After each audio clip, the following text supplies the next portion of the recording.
Howdy fellas. I've never actually made a dedicated video on this car, but I figure today would be probably the best day to do it. So I picked up this short nose crank. Didn't get rained in, did it? It really feels wet, so I'm trying to figure out the old window motor right now. Hold on.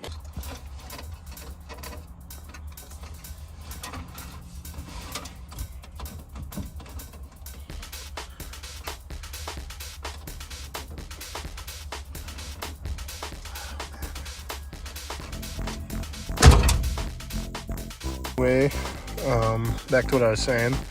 This is my 90 Miata I picked up, and we'll get to why the motor's out of it here in a minute. But for starters, I bought this new HVAC panel here that goes in the tombstone. So I figure let's go ahead and replace that.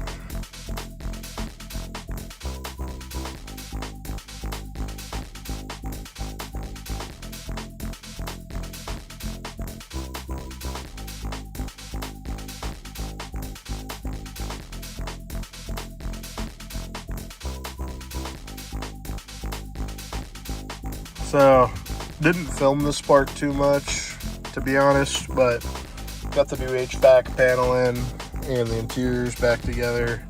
So, that being said, let's finally talk about the car. So, door cards kind of need addressed. These are coming apart, so I figure I'm just going to order some aftermarket ones because I do want door cards in it. I'm trying to keep this thing pretty stock. Just gonna throw it on some coils and wheels. This door card's coming apart, and I had this one out because the power window's messed up. So I was, many of you know, over the moon about this thing when I got it. A lot of things have changed since the last time you've seen it, though. Under the hood of this thing is a early 1.6 motor. Where'd it go? Today, I need to clean out my shop because we pulled the motor. I had just started putting the new water pump on, and I noticed, take a look, that crank keyway is pretty rough. Not only that, but I bought it with a broken bolt. So, take a look in there, I snapped the extractor. So I'm on the hunt for a short nose 8990 crankshaft for this thing. And the worst part about it all is I'm getting ready to buy my real dream car. I settled for a Miata because I couldn't afford an A86, and now I'm getting one tomorrow. So this will be fun. First things first, let's clean up this garage. I have bell housing bolts on the floor. My tools are in a big old pile. And on top of that, I got all the Miata's parts sitting right here when I could move those and probably put them in the trunk for now so I have some more space to work with. So let's get to it.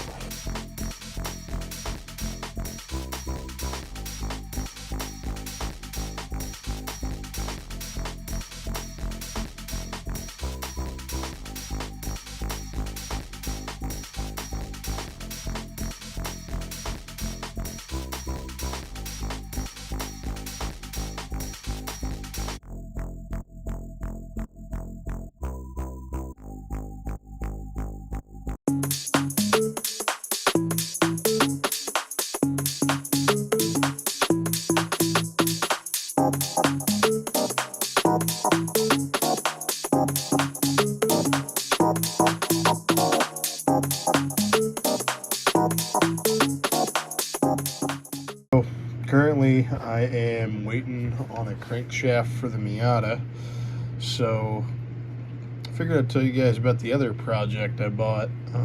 This is a rare classic Toyota that means a lot to me, and it's one I've wanted since I was a little kid. So here's that story. So the story goes, I found this car with my dad about 6 years ago. I was in high school at the time, and I couldn't afford an A86, but I always wanted one. So I settled on my A92.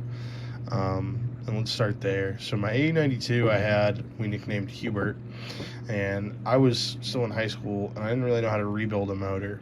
So I traded one of my Cressida parts cars for it, and the car ended up needing a head gasket, so I pulled the cylinder head off, and by the time I pulled the cylinder head off, we had realized that the piston had carved into the bore. As well, I can build a 1/8 block with the carb head, and as I was doing all that, I was still learning the ropes, so I ended up trading that car for a Silverado, where I sold it and bought my white Cressida.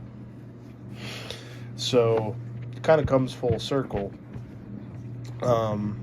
with that. So when I was in high school, I would like daydream about this 86. The guy wanted $1,200 for this car. Sorry, I'm drinking a Pepsi.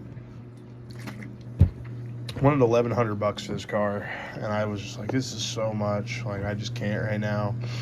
And so I did have the money finally lying around to get up and go buy this thing, and it is probably the worst 8.6 hatch in America for the price, or pretty close to it.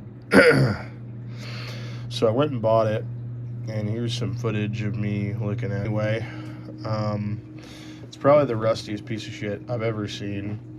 The single cam has almost 300,000 miles on it, so it's done.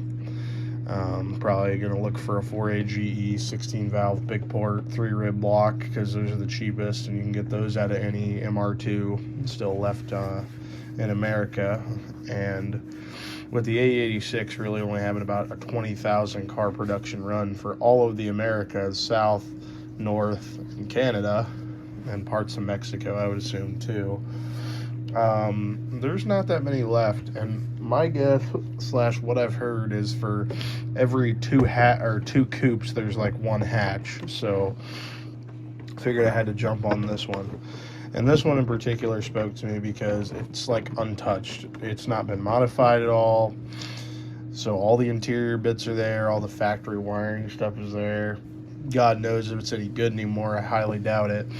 But anyway, I'm going to be dragging this turd home because I just have a love for A86s and 4AGEs and just small, high-revvy, 4-banger rear-wheel drive stuff. Sorry this video is kind of short, fellas, but thanks for watching and everything. I'm going to have more updates on the Miata and the A86 in time. The A86 is going to be a good month or two before I actually get a hold of it, as it's got to be dug out. I don't know if you could tell from the photos, it's been sitting for a minute. Game plan is going to be a Ford 7.5 rear end, and I'm going to try and go the aftermarket ECU route, but I've never really done any of my own wiring. And that red MR2 pictured is going to be our donor car, hopefully. It had 93,000 miles on the 16 valve. I've always wanted one. I'd love to hunt down a set of 20 valve ITBs for it. Looking at eBay and stuff, they punch around 350 to 500. So we'll see how that goes. But anyway, fellas, thanks for watching.